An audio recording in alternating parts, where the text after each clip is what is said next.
Before we talk about where we are, we must first remember from whence we came. Marty Schottenheimer brought winning football back to Kansas City and built what is now known as Chiefs Kingdom. We transitioned from a team built on its defense in the 90s to one of the most dominant offenses and return men in NFL history, led by Dick Vermeil. In 2012, a 2-14 Chiefs team displayed disastrous play on the field and turmoil off it. We asked to save our Chiefs, and in came Andy Reid, who immediately turned this franchise into a perennial playoff team.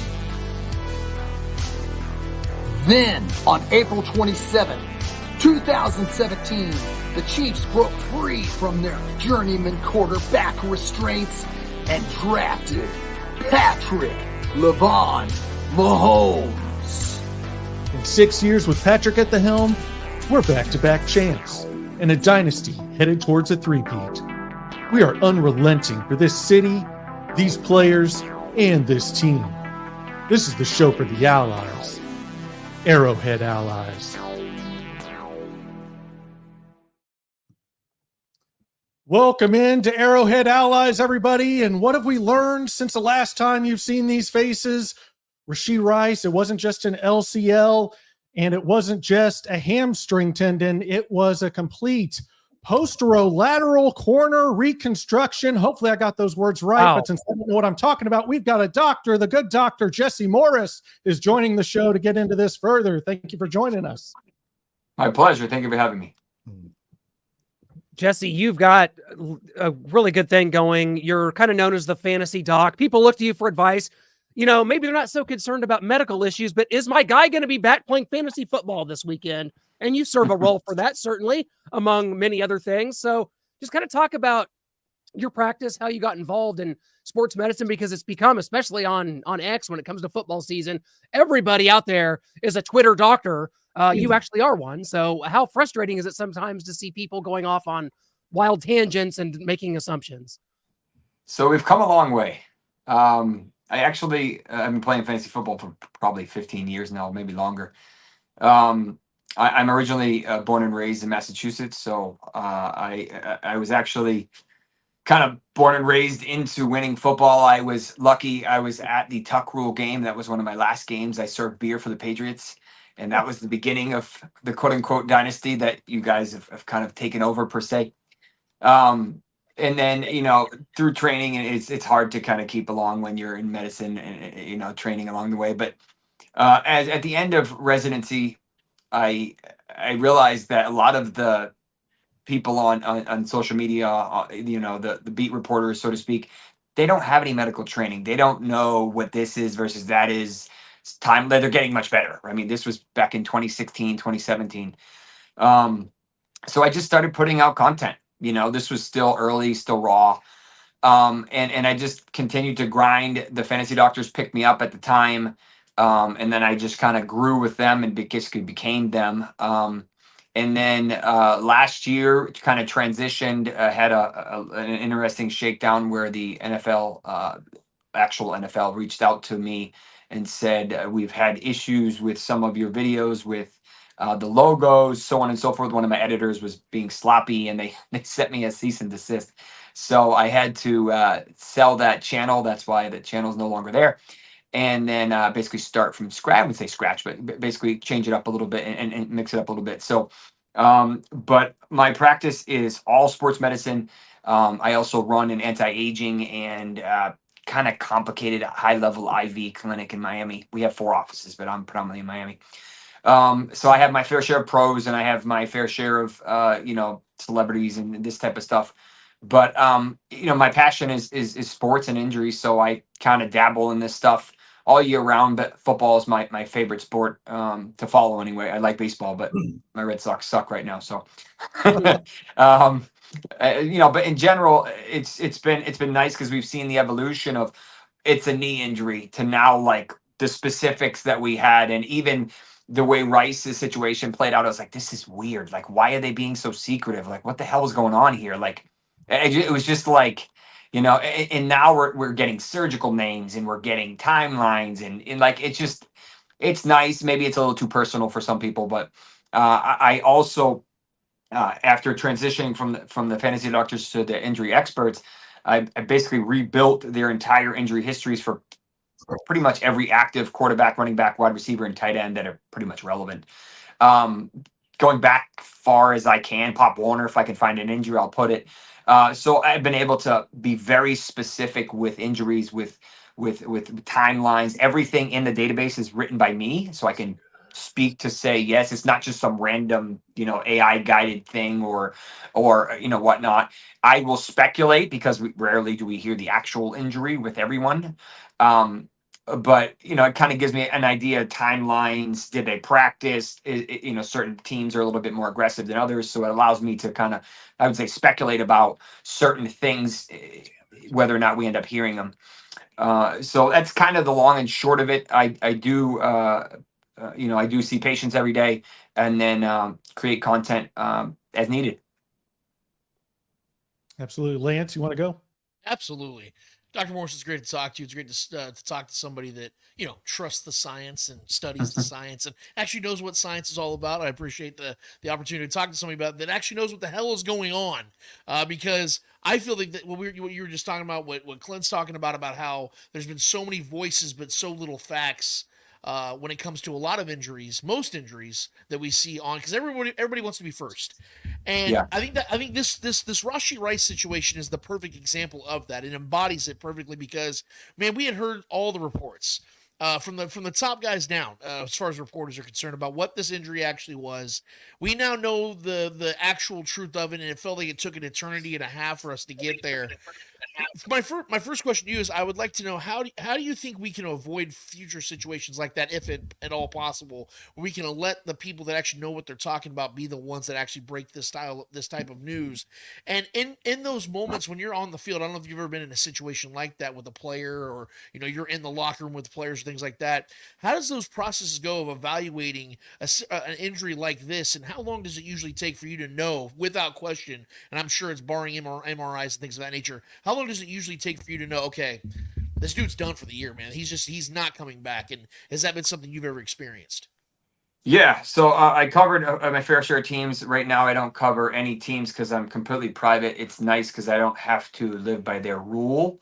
My mentor is the team doc for the Bucks, so I have a lot of insight, at least in terms of guidelines and that type of stuff. I talk specifics with him, but in general, uh, the situation with Rice was that it was such a weird play. It was such a weird injury. Usually if it's a full thickness ACL, within a couple hours. Like, it's straightforward. I mean, the media knows within a couple hours. When you hear coach say something along the lines of what he initially said, you knew it was kind of bad. And he's usually pretty straightforward. Some of the other ones are not.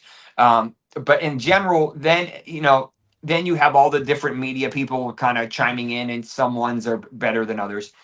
But usually, the fascinating thing about this was that Rappaport and Schefter had two different takes, which is rare. Like, that's really rare. They're almost identical. And then Jordan Schultz is usually kind of like there as well. So, but it was like they all had different information, which was super weird. Unfortunately, I think unless they're all talking to the same person, we're going to get that. And most of the time, it's straightforward. The team doc, or docs is usually four. They know to an extent if he's going to come back. I'm assuming his knee was relatively stable, and that's why they were so up in the air with it. Not surprised he went to see Dr. Cooper. He's a knee specialist. It was either him or Elatrash. Those are the two that most people go to. Elatrash is in LA. And not taking anything away from any of the Chiefs docs or any of the other docs. That's just who guys go to. It is what it is. But when the team docs say, yeah, like, we know this is significant. Obviously, he's not coming back in the game. There's a chance this is at least 4 or 6 weeks, and there's a chance this is season ending, depending on exactly what the MRI shows. The MRI is usually pretty straightforward and clear, especially if you get a good quality 3 Tesla MRI, which is what most of us order now anyway. The fact that they were still like, and he was walking around like, hey, he's just wearing a sleeve. I don't know how true that was, but I'm assuming it was relatively true. Can't you still walk around with a partial ACL tear? Yeah, I have a couple guys in the NFL that have partial ACL tears that are playing that I've injected. So yes, you can do it. It's possible. Usually, his knee was really swollen per se, and that's not surprising. But his injury was so uncommon, so unconventional. I'll walk you through it real quick just because I have my knee model here. Traditionally, we get tackled on the outside of the knee, the inside of the knee collapses, and the MCL here and the ACL, which is deep, get torn. That's pretty standard, pretty common, unfortunately. Why? Because this is the outside. Most people don't tackle the inside because the other knee's there. Well, this weird situation with Mahomes, he kind of hit him straight, but on an angle towards the medial or inside. So the outside took all the force. So that's why the LCL here, the hamstring tendon, which comes down here, and then the posterolateral corner, which is all this stuff, and there's more to it. They don't show it on the model. That's why that was affected. He got lucky in that his ACL wasn't compromised. It's probably stretched a little bit fine. The PCL is probably stretched. That's fine too. But just the nature of the angle, it was weird. I was just a little surprised they didn't say, yeah, the ACL is fine. I mean, even on an MRI, they usually can say with pretty good certainty the ACL is fine, PCL is fine. Yeah, there'll be swelling everywhere. The signal's usually fine. Okay.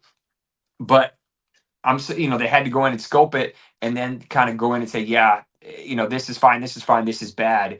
And then they realize, hey, yeah, we need to reconstruct the LCL and the hamstring tendon, which is a little surprising.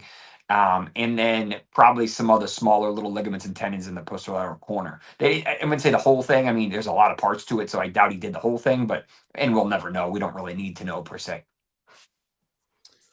Yeah, Dr. Morse, you went into it right there, but you also had a tweet out that saying you had like a 15 to 20% kind of concern over Rashee Rice being the same player that when he gets back. And I wanted you to go into that and what goes into that and why are those concerns 15 to 20%?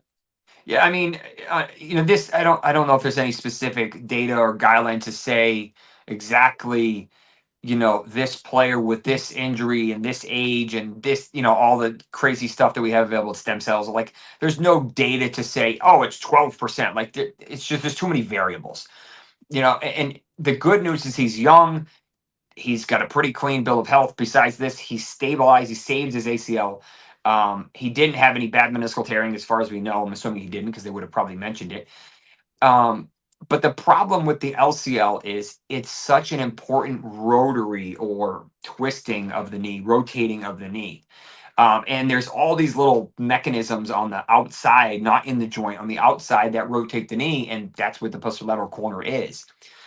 It's such a rare injury. We really don't talk about it a whole lot because you just don't injure it. It's not commonly injured. The only guy that comes to mind that had this is J.K. Dobbins. And his was a contact ACL, which is, again, rare. That doesn't happen, about 25%, if that. And he's looking good this year. He had the Achilles, which is even crazier. So, will he maybe lose a little bit of his twitch, of his quickness? Maybe, but if this would have been much, much worse if this was ACL, I will say that. So, if he loses a couple percent, you probably can't even appreciate it. It's just one of those things that it's just not a big deal. It's just an unfortunate fluky injury. And there's nothing else you can say about it. Doc, appreciate your time this evening. Hey, my question is, when you see over the last 20 years, a lot of these players with don't wear knee pads anymore. You do not see knee pads on these players, and you see it with the shoulder pads. The shoulder pads have gotten a lot littler as well over the last 20, 30 years. Would a significant knee pads have prevented that Rashee Rice injury at all? Maybe, I don't know about padding per se, but I would probably say some of the sleeves, I like to call them sleeves, that you can wear may have helped it a little bit, but this was just a perfect angle. Like, it was. I mean, to be honest with you, he'd rather have this angle versus this angle. Yeah. Straight on, because that would have been worse. A lot of you see the linemen wearing the big bulky braces. The offensive players don't like those. They're not comfortable. They're bulky. They're thick. They don't allow them to move. Like, most of the time you won't ever see like a quarterback, like what I call a speed player. Just you don't see them wear those, and even so, I don't think they would have fully prevented it. Maybe a little bit less damage. That's usually what ankle braces and kind of sprains. That's usually the data. It's like it's not a grade 3, it's a grade 2 type of thing. It's still there, but not as bad. Maybe that would have helped a little bit, but I mean, not enough to say yes, he should have been wearing it. And it is interesting. Some guys, the only time they wear it is if they have, they feel they wear the like the tight, the tights I call them, but the pants that are super tight. But most of the time they're not wearing sleeves. They're not wearing unless they have something and they're coming back from it and they're just trying to protect it. Dr. Morse, last thing, and we'll let you go, my friend. Thanks so much for your time. Is that a lot of Chiefs fans are looking ahead, looking forward to when you might get some key players back. You had a tweet, I think it was today, about Isiah Pacheco, who you had mentioned something about maybe 3 to 4 weeks is your expectation. And then obviously Hollwood Brown, that sterno injury, and how, a lot of people are hoping for, the playoffs, the early rounds, the AFC Championship game, the Super Bowl. Where are we with these two key injuries here? Yeah, Hollwood was just an unfortunate injury, fluky injury. The last guy I can think of had this is Tyreek, and that was when I think he was with you guys. Yep. That doesn't happen. It's a really rare injury. It's like right here. Just you kind of have to. I think it was one play. I think he literally had played one snap, and the guy landed on him. He's been tiny. He's like my size. He's little. And it's just a fluky play. And the problem with SC sprains, I remember this one patient maybe 5 or 6 years ago that came in with one, a girl, and she had sprained it. I didn't know she sprained it, but she sprained it. And her arm was like here or something, and she was fine. But I brought it out here, and she screamed at the top of her lungs. I mean, like the whole clinic heard. And then she brought it in, she was fine. And I was like, and then I figured out it was a SC sprain. That was a grade 1, to give you an idea. Like she was fine in like 2 weeks. Like she literally had no issues in like 2-3 weeks. Like, so these are painful. The ligaments that hold the collarbone to the sternum are thick and strong. My suspicion is he didn't dislocate it behind. Why? Because the problem behind is that all of the vessels that fill the heart are right there. And you can, if you cut or break the bone, you can lacerate those and they pretty much die right there. Like that's everything. So it's rare, super rare. It's usually like car accidents, like weird stuff.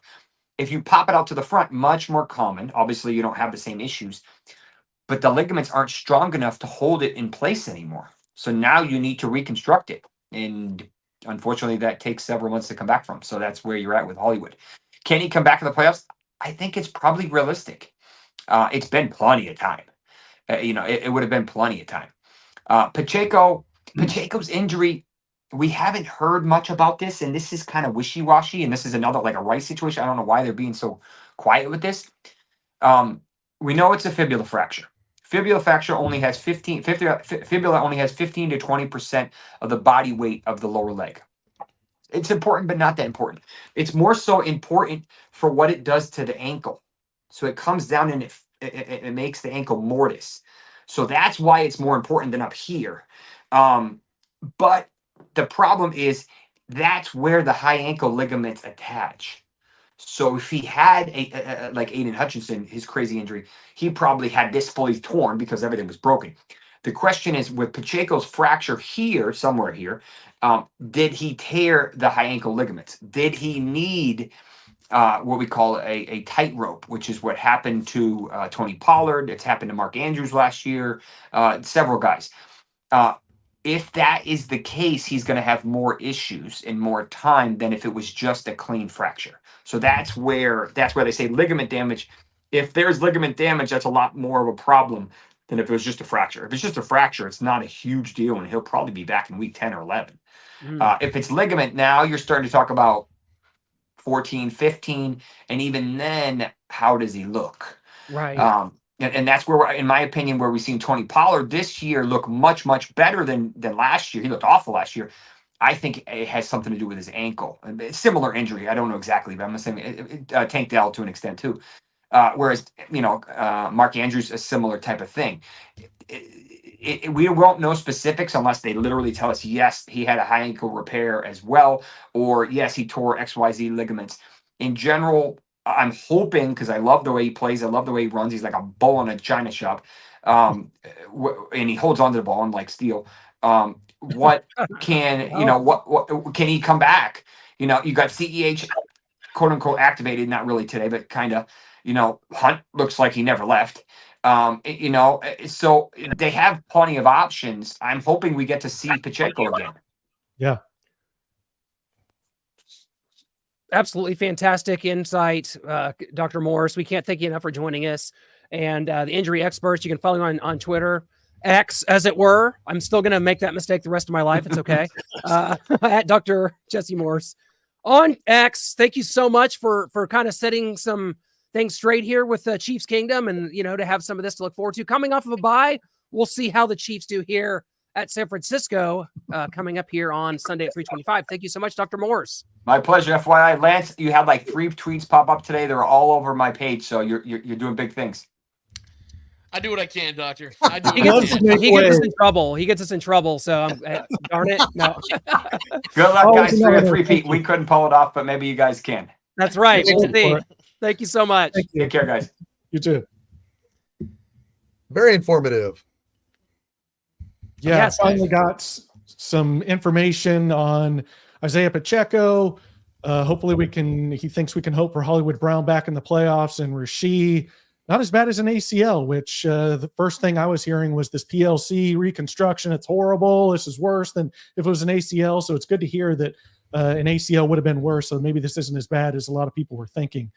But the big news around the NFL, some wide receiver trades, and the Chiefs got better. Oh, wait, no. The Chiefs haven't done anything. It's the Bills and Jets that have gotten better. My mistake. Sorry there. The Bills trade for Amari Cooper, and the Jets trade for Devontae Adams, because Devontae doesn't care about winning. He cares about friendship. Friends forever, talking about friends. Yes, we will. Yeah, I can't believe it. I can't believe Devontae Adams is brainless as far as I'm concerned. The trade that sent him to Las Vegas in the first place to go play with his college quarterback, Derek Carr, who'd never won anything in Las Vegas, and now to go play with his NFL quarterback for many years in Aaron Rodgers at the New York Jets, who had their chance to put a stamp on the division last night, failed to do it. They're a joke of an organization. When we think about poverty organizations in the National Football League, I'm sorry, we don't bring up the Jets near enough. Eat your heart out, Cleveland Browns. The New York Jets are going nowhere. And Lance, we already know. You already know. You posted it earlier. That's probably what Dr. Morse was talking about. Your tweets about Josh Allen's numbers when he does not have Stephon Diggs or a top flight receiver. And I don't know if this will satisfy that for them. Amari Cooper leads the league, I believe, in drops, so he might have fit in better here. But what do you make of all this today? This is something that I very much feared, not because of the fact that I fear either one of these teams. You guys know that I'm very confident that the Chiefs are still the class of the AFC and, quite frankly, the NFL. But this is something that I think Brett Veach needs to pay attention to. And bear in mind, I wore this shirt on, I think, 2 episodes ago. And I'm wearing it again today because I am choosing to trust this man to do the right thing, because we've all talked about on the last episode and the episode before that, the three-peat is everything. It matters more than anything else. That includes draft capital. That includes the pride of anybody that is making decisions in that organization, which is at One Arrowhead Drive. This makes me fearful because of the fact that not only is it now more slim pickings out there for guys that can be actual difference makers for the Chiefs, but it's because, I like that, yeah, pun intended, that actually could be a possibility. But it's also the fact that it's showing that these other teams are making moves that for once are showing the Chiefs that this is how you actually do it. And that sounds weird because the Chiefs, you look and you go, well, they've won 3 of the last 5, Lance. They've gone to 6, 7 straight AFC championships. How could these teams show the Chiefs? Well, they're showing you that it's okay to be desperate sometimes, because let's be real. The Chiefs have been very frugal. They've been very good at keeping picks and hitting with those picks, trading players off at the right times, letting players walk at the right times, and it's paid off. And it has been fruitful for the Chiefs, and it's worked out. But ever so often, you have to take big swings. You have to take risks. And these teams, who are in far worse situations than the Chiefs are from just a financial sense, franchise sense, quarterback sense, whatever you want to say, are willing to still take those risks, even though they know deep down They're not winning the Super Bowl this year, but they're still taking these chances to better their chances. If I'm the Chiefs, I'm looking at the situation. I'm saying the AFC is in complete disarray right now. We are clearly the AFC, the class of the AFC. Even with Rashee going down, even with Pacheco still hurt, even with Hollwood Brown never playing a snap for this team, we are still the class. So why wouldn't you go and make a move that would ensure that you're not only the class of the AFC, but the team is going to roll through the AFC? Why would you want it to be hard again? And I'm not saying that's what they're doing. I'm not saying that Brett Veach isn't on the phone right now trying to make calls, because we had heard rumors before the season they were trying to, gain interest on DK Metcalf. We've heard they've been interested in Deontay Johnson. We've heard stories. But we need to see something actually happen. And it needs to happen within the next week or two, guys. Not that the Chiefs can't win these games. It's because of the fact that we know that it's all about one thing, the three-peat.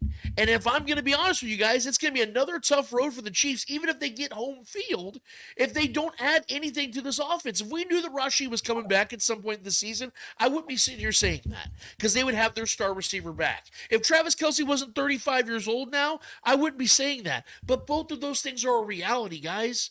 And that is why I'm sitting here today saying, guys, I hope these two moves today motivate the Chiefs to make a move. And I'm talking about making heavy swings. I'm even talking about things that you guys may not even be comfortable talking about. I'm talking about asking the Dolphins what it's going to take to get Tyreek Hill back, because it is actually very financially possible. Would the Dolphins be willing to make that move? That's the question you have to ask. And we talked about this on the Spoken podcast this last week, about how everyone's worried about, the Chiefs can't do it because the cap structure. The Chiefs can't do it because, they wouldn't be able to take on his contract. Guys, the Chiefs would owe right now Tyreek Hill less than $800,000 in base salary this season.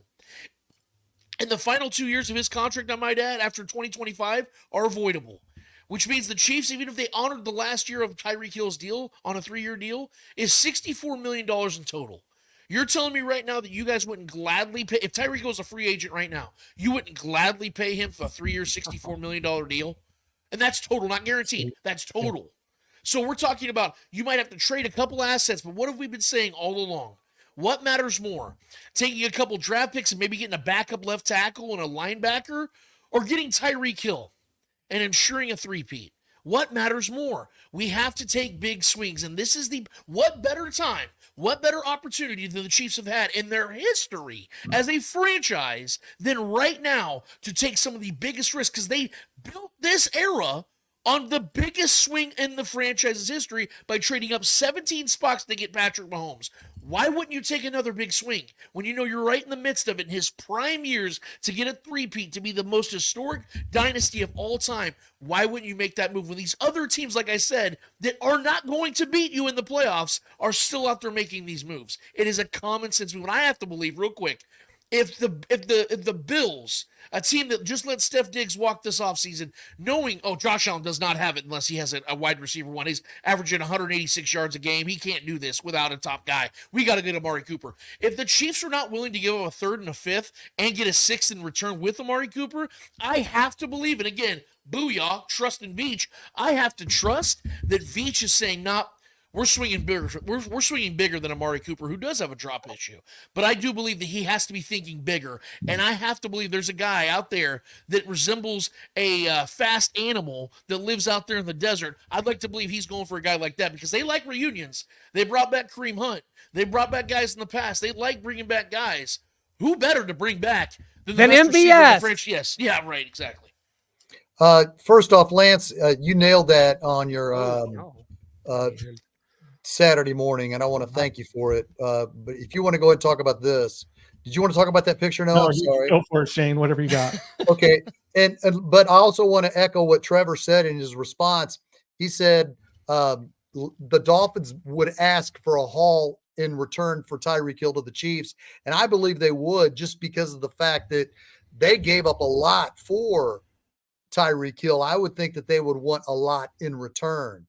So, like I said, I love the points that you did bring up on the Spoken on Saturday morning, and that is it's out there. Tyreek Hill didn't help on his Snapchat by putting out all his memories of Kansas City Chiefs play, so it's not like he doesn't want to play here. I think everybody knows Tyreek Hill wants to come back. The point to MVS, I think if the Chiefs brought back MVS, that would be a disaster. You do not bring back a player that was descending in his career as a Chief when you let him go. Just like Demarcus Robinson. Demarcus Robinson's last 2 seasons with the Chiefs, he was a descending player. In the AFC Championship game that we lost to the Bengals, Patrick Mahomes tried to throw a pass to him, and it was nearly taken back all the way in overtime. And I thought to myself, why are they trying to throw it to Demarcus Robinson when they haven't thrown to him all game? Demarcus Robinson, if you looked what he did in 2021, he's a descending player. MVS, he's a descending player. So people think, oh, it'd be cool to bring him back. Yeah, you got Juju back. Juju Smith was not a descending player. He fits the need because he is in the mold of a Rashee Rice. Kareem Hunt, he was in a position of need because we didn't have another running back. So you can't bring back MVS. Bringing back MVS we'd be the laughing stock of the NFL. I don't give a crap if we're a dynasty. You don't bring back freaking retreads that sucked when they left. Yeah, Cole Hardman, so anything's open. I knew that was coming. But let me just add, I'm going to respond real quick to what Shane just said about what I brought up. So you're right about would the Dolphins be willing to do it, and they would want a haul in return. Real quick, we have to look at the structure and the financial side of this real quick for the Dolphins. It actually does make sense for them because of the fact that for the next 2 years, if they were to trade Tyreek Hill, they would get $12 million the next 2 years each year. So $24 million in total cap space return from Tyreek Hill. On the asset side of things, you're looking at a team that is going to have to rebuild because we don't know the certainties of Tua Tagovailoa at this point. More than likely, they're going to have to figure out a way to get out of that contract sooner than later. And we know that franchise right now, if you look at the structure of their roster, they are in disarray. They're going to have to rebuild that franchise somehow, some way. What better way to do that than to give the fan base the hope of saying, look, we can rebuild this by trading away an aging star player back to where he actually wanted to play all along. He's grown up over these last 2 years, got his money, came out here and hung out in Miami, was the star, but realized winning is actually more important to him, which is Tyreek Hill. It's a perfect scenario for all 3 sides because, like I said, you give the Dolphins money back and they would get multiple assets in return. People are saying, well, Lance, why would you give up a first-round pick? Why wouldn't you when you're a team that at worst is going to finish with the 30th overall pick in next year's draft? That is a glorified early second-round pick. And we have seen the Chiefs literally whiff on late first-round picks and completely trade away first-round picks and get to the Super Bowl the very next year. This team does not need first-round picks when they're drafting at the very end of the first round, and they can draft the way that Brett Veach does in the mid-rounds every single year. This team is not pressed for young players. This is the 5th youngest roster in the entire NFL, and it's only by small margins they're not the 2nd. This is a young roster still built to win for the foreseeable future. If you are trying to three-peat, this is the perfect opportunity to do that by getting a guy that not only would be amazing, listen, we don't have to sit here and fantasize. We don't have to sit here and go, man, imagine Tyreek Hill in this offense. We know what he is. He is a guy that helped literally build this era. He is a guy that literally helped start this dynasty. How poetic would it be to go and get that guy, and he could be the finishing touches of creating and helping finish a trifecta of Super Bowl victories, man. That would be the most poetic story. We talk about Kareem Hunt, and I love Kareem. You guys know I've been Team Kareem since day one.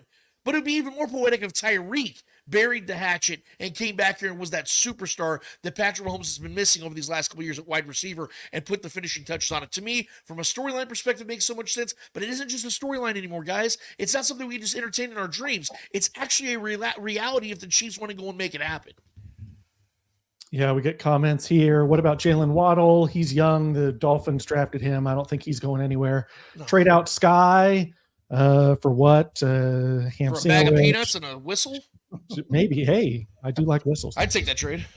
Let's see what Stephon Diggs, what kind of difference he thinks Amari Cooper is going to make. Not much. Stephon Diggs was there in Buffalo. He didn't make much of a difference. So the Bills going to get better by that much. And then we've got the Jets over here. Devontae Adams, Aaron Rodgers recreating. But the Chiefs did it first. They did it best. Imitation is the sincerest form of flattery. What a joke. Mediocrity can pay to greatness. So thank you for imitating that great moment on January 31st where Mahomes dropped in on Travis Kelce's Pat McAfee show interview. And then, Clint, I want to get your thoughts on some of these receiver options that still remain out there for the Chiefs. Mike Williams is now going to be available with the Jets getting Devontae Adams. We mentioned Demarcus Robinson. There's Deontay Johnson, Christian Kirk, DeAndre Hopkins, and of course, we've talked about Tyreek Hill. We can nitpick these all we want, and I think Mike Williams is probably close to being done. I'm not really on board with that. I mean, we were just looking around here. Christian Kirk, someone he reset the receiver market a couple years ago in Jacksonville. Deontay Johnson's someone that's interesting to me. I've always been a fan of his dating back to his Pittsburgh days. And now he's in a fledgling organization like the Carolina Panthers. We know about DeAndre Hopkins. We made the old pitch, Noah. We packed our stuff up, headed to Miami to try and get D-Hop here. It did not wind up happening, but we know that he was up for it. He privately told us he was definitely up for something like that. And I still, I think at 32, you still have a viable option there. And again, like Lance said, this is about the now. This has never been more just you're looking at this in a complete magnifying glass. Like, this is the now. This is what you need right now to win this, because the Chiefs are getting ready. Let's face it, we're going to San Francisco to play what I believe is the best receiving core in the National Football League. And what's that going to mean? We're not sure. We'll get to our predictions later, but I don't know.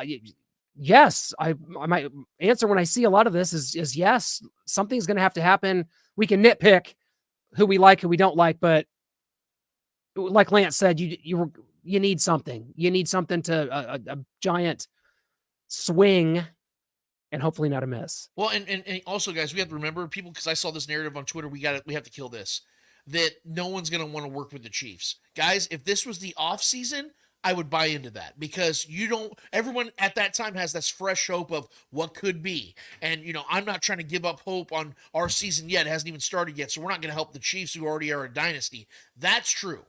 But when you're in week 6, week 7, week 8, and going on before the deadline, these teams now know who they are. The Browns know who they are. They just traded Amari Cooper.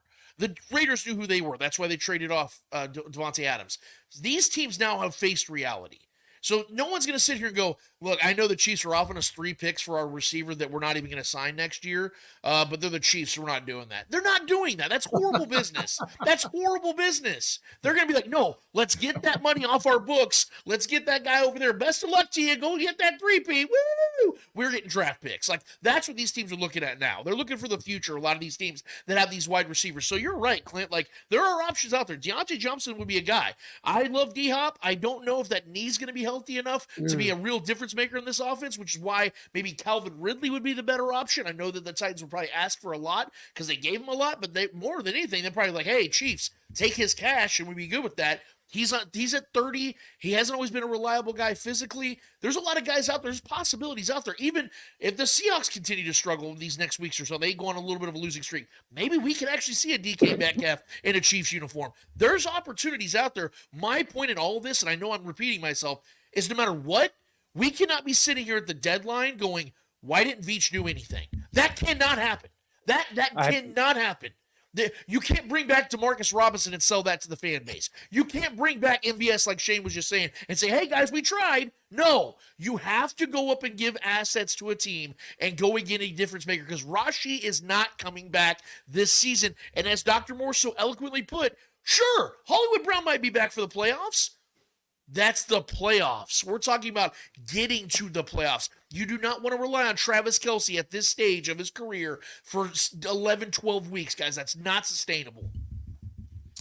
Yeah, I think this one says Deontay would be the last one I make a move for, but if not, I'm thinking against the tide here, and maybe we just go 100% offense, pick up a new pass rusher, corner, safety. I think Deontay Johnson might be my number one target, other than Tyreek Hill, of course. I'm Mr. Tyreek Hill. But Deontay Johnson, as far as age, talent, health, I think he makes the most sense. Money, like you said, DeAndre on the Hopkins worst team. Yeah, he's on the worst team. They just want to move on, get whatever they can to build for whatever future they hope to have with whatever quarterback they can scrape out of the dumpster after this season if Andy Dalton's not going to do it for him. So I like Deontay Johnson. I think that's where I'd go. If I love DeAndre, I love the person he is. Like Clint said, we met him, but the health, the age, the money, I don't know if the Chiefs can rely on that when they've already got injury concerns at the wide receiver position and age. So it's going to happen because the Chiefs are in a situation where they need another player. So whether we're dreaming about Tyreek Hill or maybe picking up the the late in the career DeAndre Hopkins, it's gonna happen. I can't see him just saying, "Oh well, MVS, he's the guy." He's not the guy. I can't stress that enough. He's never been any guy. No, he is not a guy or the guy. Well, and also the question about why not lean into the defensive side of things. We had this discussion as well this Saturday on our show. Charles Omenahu's coming back. Exactly. That's the investment right there, guys. That's the guy that you would essentially be considering as the, mid-season acquisition is Charles Omenahu coming back. And we saw how much of a stud he was when he played last season before tearing his ACL. So trust me when I say they're going to be getting more help on the defensive side of things, guys. It's just going to be somebody that's in-house that's going to be that guy. Why don't people like malcontents? All this George Pickens is a malcontent. Wasn't Deontay Johnson a malcontent with Pittsburgh? Like, fine, you get Sky Moore then, a guy who doesn't do anything, nice kid, and just barely any snaps, no catches. Merry Christmas. But he's nice, Nitro. He's nice. He's also a good interview because he's honest to a fault. So there's that too. He's man, got I didn't a even golden smile. Yeah, I returned that punt into field goal range or near field goal range in the AFC Championship game, but I didn't know where I was at. I didn't know what I was supposed to do. I told him, don't even kick it. I told him, don't even put me back here, is what he told us. I'm like, you yeah, sure like, you I didn't even want to go back there. It's like, me? Like, yeah, there's a lot of comments. This has been great. A lot of viewers here, guys. You're all coming off this bye week. And oh gosh, I wish you hadn't put that up. I did. I knew you'd love it. Yeah, I don't. It's a lot of extra work for Clint. He's got a lot of things going on, concerts to get to. He's not feeling the best today, and he doesn't need any more work put on his plate. He's got enough as it is. So, oh boy, this isn't the NFL. This is Chiefs Kingdom versus college hopefuls. What? I'm trying to figure that out after the show. I agree, Mr. Ukraine is back, baby. I don't know when he's actually going to be back, but he's on the 53-man roster, no longer on the non-football illness, injury, whatever list. So does that move the needle for anybody that CEH is back? It's fine. Well, maybe it helps take the heat off of Kareem Hunt, because I'm concerned about them running Kareem Hunt 28 times a game. Yes. I mean, don't get me wrong. You heard me talk to Merrill Hodge and Joe Theismann on here over the summer, asking about the 4 yards in a cloud of dust, if that could return, and I do like that idea, but I worry about Kareem Hunt's durability. He's never really been injury prone, but he's getting up there in age, and he had a shoulder injury after the Chargers game, but responded by 28 rushes for 102 yards. We need somebody to take some extra carries, and if Clyde can spill Kareem for 4 or 5 carries, I'm good. Yeah, that's exactly. Shaggy's 100% correct. Clyde, at this point of his career and where he's at with the Chiefs, is he is a guy that they know they can trust when he's available. And right now he is available physically and mentally, which is great news because we've known the story about him dealing with this PTSD. And I'm so happy to hear that the clouds have started to part for Clyde and he's back to doing what he loves. And that's obviously what we want to see him do.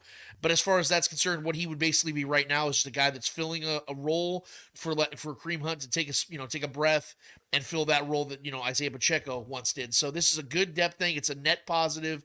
The expectations should be low, but obviously the reward could be potentially high because we saw Clyde at the end of last season become a guy that was actually a red zone threat, and we knew this team struggled mightily last season in the red zone efficiency. They're even worse this year in the red zone, so we know that anything can help them. And Clyde's been a guy, he's got, 20 touchdowns in his career. For a guy that's not been a successful first-round pick, that's pretty good. A guy that's missed a lot of time, that's pretty good. We know that Patrick trusts him, which is everything when it comes to guys on this team. We can't expect everybody to be superstars. That's not realistic. You're going to have your star players. Clyde is a guy that just simply fills a role, and that's why I like having him back. But I don't think it's a needle mover by any means. Yeah, Chiefs again says, let P. Ryan eat. We know that last year's motto for the receiver room was everybody eats. And so that's my motto for the running back room this year was Steele, P. Ryan, Hunt, and what are we talking about? Clyde Edwards-Helaire. He's been gone for so long, I forgot the man's name.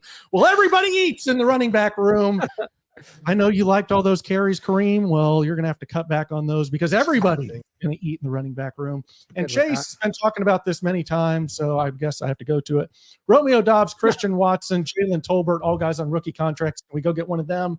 I don't think the Packers are giving up on Doubs. Just had a good game coming off his suspension. Christian Watson, I don't think they're going to give up on him. Young talent that they took high in the draft. And then Jalen Tolbert is kind of Cowboys need all hands on deck if they want any hope of doing anything. Oh So, God. If the Packers lost Jordan Love for the season, I would say that they would probably move off one of those guys. But dude, let's be real, guys. That Packers team looks scary, and their greatest strength could arguably be their wide receiver room. So I have no. If I'm the Packers, I'm not moving off any of those dudes for this season because that team can get to the Super Bowl. yeah, they've got a lot of young, talented receivers, and so I'm going to be done talking about that because I don't know what that is or means, or I don't know what it looks like. I just got nothing for that. So. We do have some things here, 49ers radio talking about their team. And I know we're really, really, really good. And we keep looking over at them being the Chiefs. And I'm like, but they're better. And it drives me nuts. I hate saying it. And you know, it drives me nuts. And I watch that guy Mahomes. God, he's awesome. And I hate him. So it's good to see them just kind of giving up, throwing their arms in the air. Like, we've tried beating them in Super Bowls, regular. It's just, we got all this talent on defense, on offense, and we're just done. They're good. 4-0. I love the excessive ha-ha-ha-ha's on the top. That's actually great, dude. It's a great Well, time. that's mainly for Dominique Foxworth, who basically just says the Ravens are the team to beat. I don't care about anything else that I've seen. I don't care that the Chiefs beat them. I don't care that the Chiefs always beat them. No, for me, it's the Ravens. So facts don't matter to Dominic. That's good to know. No. It was by a toe, dude. It was by a toe. Well, you know what's funny about that? Like, you guys know this, and I don't even need to tell you, but let's just tell everybody else that might believe the same way Dominique does. Even if Likely scores that touchdown, they're still trailing, which means they had to go for 2 to tie the game up. It wasn't like that play would have won them the game. That's the hilarity of that entire situation. That play doesn't win them the game. They still would have to convert the PAT. So I don't understand like when people sit here and keep giving the Ravens. This is so on brand of what national media does. The Josh Allen in 2021 has an amazing game in the playoffs. Chiefs still beat him. And since then, the Bills have gotten so much credit for losing to Patrick Mahomes. It's unreal that how these teams get credit for losing. That the Ravens are now this unbeatable force when they literally lost to the Chiefs, and we're sitting here over-contextualizing how the Chiefs won these games. I'm sorry, I saw the Ravens lose to the Raiders in week 2 as well. That's strange. At home with a double-digit lead in the fourth quarter. And we got, it's ridiculous. And Carrington Harrison, C-Dot, is certain MVS will be on the roster this time tomorrow. Does this group agree? I'm going to go no, just because that's a very certain time tomorrow. And so, no, it could be the day after. I'll take the rest of the days versus tomorrow. Look, is there a chance that MVS makes it on the practice squad? Sure, because if he doesn't make the Chiefs team at all, I don't think he gets a job in this league.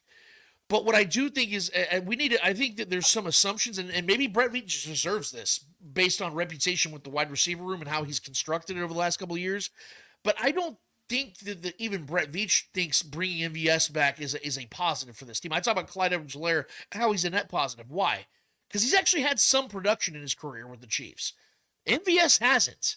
MVS at best has been a wide receiver 3-4 for this team. And the last remembrance we really have of him, sure, the Chiefs won the Super Bowl with his last year here in Kansas City, but he was terrible. This team had to win despite him. I don't think the Chiefs want to bring back guys that they have to win despite having them on the field. And that haven't been playing football for the team that just let them go. That's where it's always. He sealed the game against the Ravens. He sealed it. We went to a Super Bowl because of MVS. Noah, you and I could have caught that ball, bud. Damn it. You know, I mean, I don't know about, what are we doing about McCall Hardman catching the game-winning Super Bowl? Touche. Okay, deal. I'll give you that one if you give me this one because that's how I'll it is. give you that one. I hate MVS. That's nothing to me.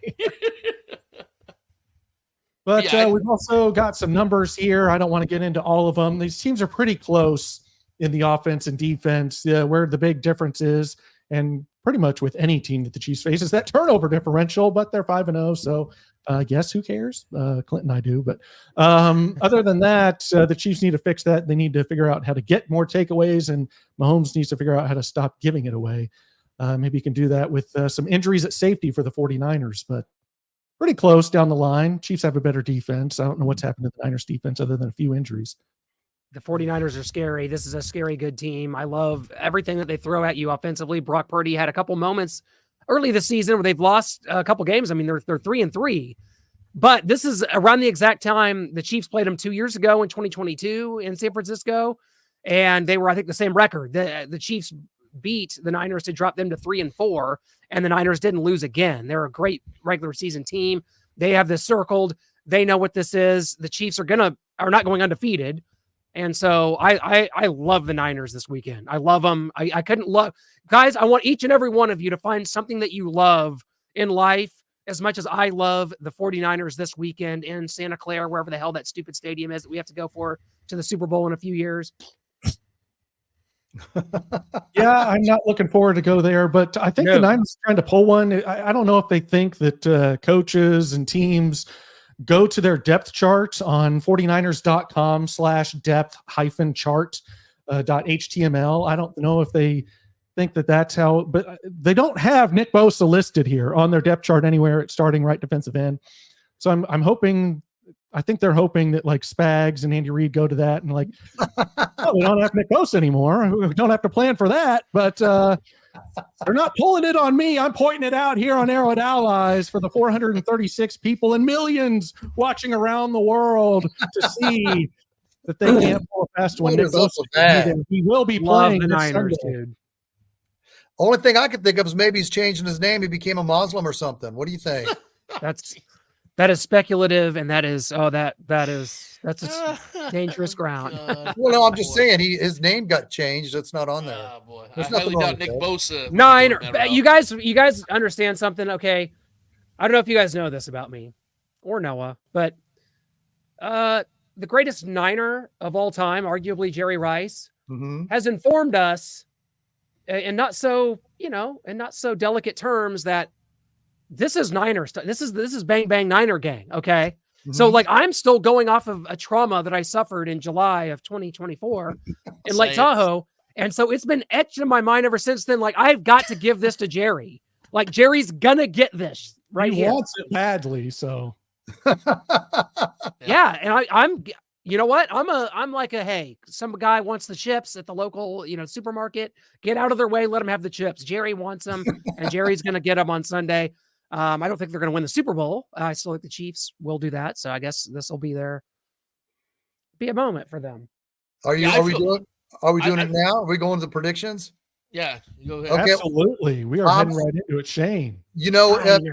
We've seen this team, and we know their identity, and we know our defense is our identity. And we've seen Bill Belichick and Patriots run LeGarrette Blount all day long 10, 15 years ago when they just wanted to run the football. We're going to run the football and win a boring game. Then the next week, Tom Brady's passing it around to the running back Kevin Falk, and he's passing 300 yards and 3 touchdowns. The Chiefs cannot go into this game thinking they're going to run Kareem Hunt 28 times for 100 yards.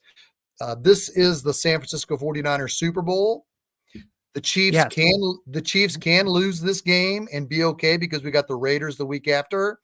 I think this game will be Kyle Shanahan's first victory against Andy Reid as the Chiefs head coach.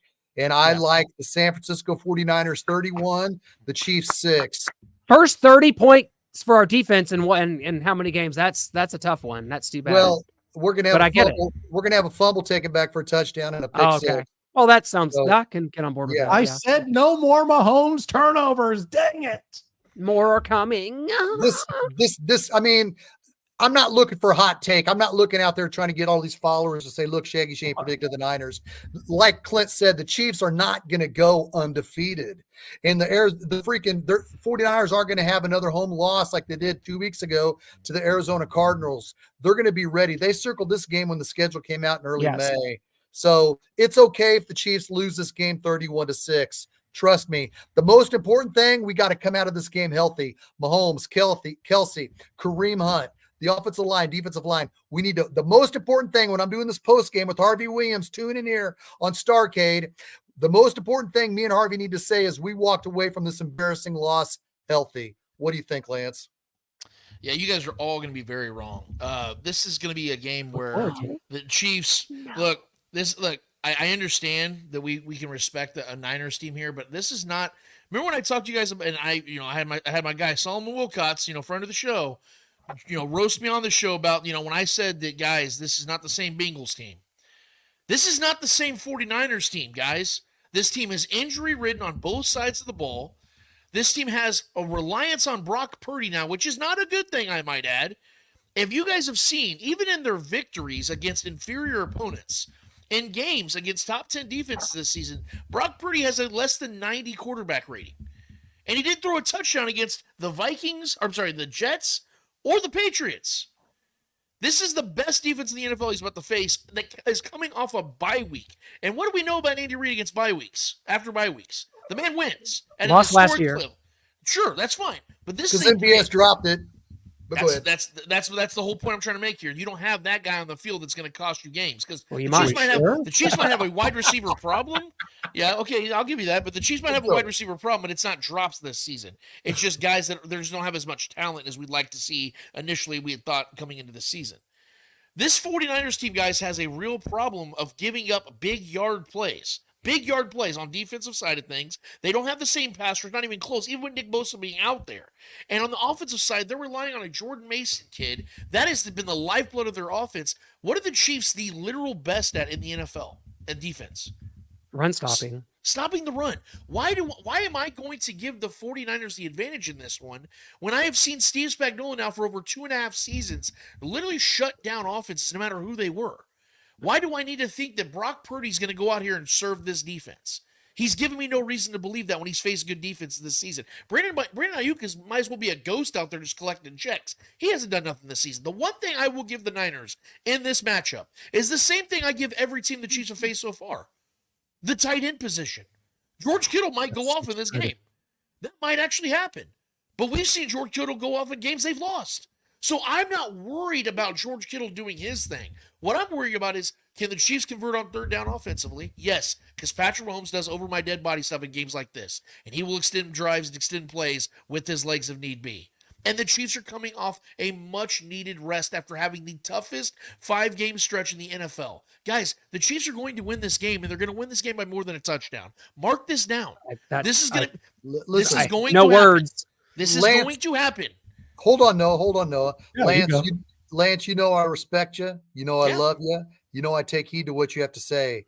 But if the Chiefs aren't going to lose this game, according to in your eyes, what game are they going to lose? Their first loss is going to be to the Buffalo Bills, as I projected before the season started. They're going to start the season off 9-0. They're going to start off 9-0, and they're going to lose their first game against the Buffalo Bills. They're going to lose to the 2 Bs this year. They're going to lose to the Buffalo Bills, and they're going to lose to the Broncos in the final game of the season because they're not going to play their starters.